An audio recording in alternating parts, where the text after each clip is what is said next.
اس مزے سے دین سمجھایا اور ان کو نہ سمجھانا بڑا ہوتا تھا، چونکہ میرا پسندیدہ موضوع ہے اعلیٰ حضرت پہ بات کرنا۔ اب میں کون کون سی بات چھیڑوں اور کون کون سی چھوڑوں، آپ ذرا غور کریں۔ ان کو نا بات منوانی بھی آتی تھی۔ اعلیٰ حضرت کا فتویٰ ہے کہ جمعے کی دوسری اذان جو ہے نا وہ خطیب کے سامنے کھڑے ہو کے نہیں دینی چاہیے، باہر دروازے پہ دینی چاہیے۔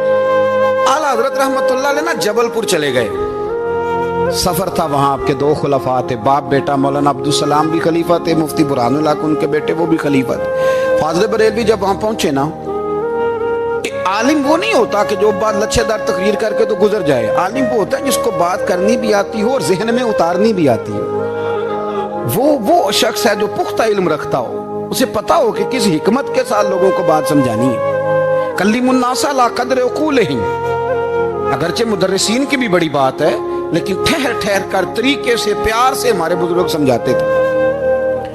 اعلیٰ حضرت سے وہاں کسی نے پوچھا جی جمعے کی دوسری اذان کہاں پڑھنی چاہیے، تو اعلیٰ حضرت فرمانے لگے باہر پڑھنی چاہیے۔ آپ نے وہ فتویٰ دے دیا، وہاں جناب لڑائی شروع ہو گئی۔ وہاں لوگوں نے کہہ دیا جناب ہمارے ہاں 40 سال سے ہو رہی ہے، کسی نے کہا 35 سال سے۔ اعلیٰ حضرت فرمانے لگے دین تجربے سے نہیں آتا، دین علم سے آتا ہے۔ یعنی 40 سال تجربہ ہو گیا تو اس کا مطلب ہے آپ عالم ہو گئے۔ دین کا تعلق تجربے سے وہ علم سے ہے۔ وہ بحث ہو گئی۔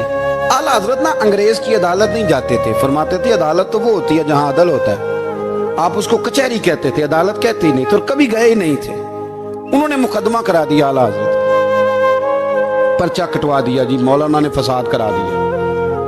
اب وہ جج مسلمان تھا، اس نے ریڈ کر لیا، وہ جو نائب قاصد نہیں، وہ ادری جس کو کہتے ہیں آوازیں دیتا ہے، فلاں بن فلاں حاضر ہو، وہ اعلیٰ حضرت کا مرید تھا۔ آپ نے اسے بلا کے نا تو ساری بات سمجھا دی، وہ سمجھ گیا کرنا کیا ہے۔ جب باری آئی نا اعلیٰ حضرت کی تو جج صاحب نے کیس پہلے پڑھ لیا تھا کہ یہ مسئلہ ہے، مولانا کہتے ہیں اذان باہر پڑھو، تو کچھ لوگ کہتے ہیں سامنے پڑھنی چاہیے۔